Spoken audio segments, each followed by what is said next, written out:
Ja sam živeo sam. Bog te, ja se sjećam pre par godina kad sam počeo da živim sam. Bog te, kad je umrla baba. To su pravila, ovo je Balkan, kad ti umre baba, ti imaš prazan stan. Svaka umrlica u novinama, negde prazan stan. Svi vi stariji to znate, ali vas unuci gledaju i kao...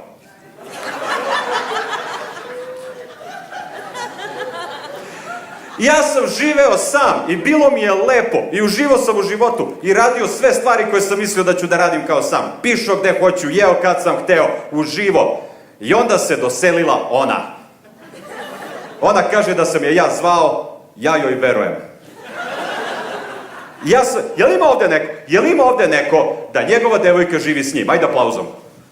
Ili žena? Netačno! Ne živi ona s vama, vi živite s njom.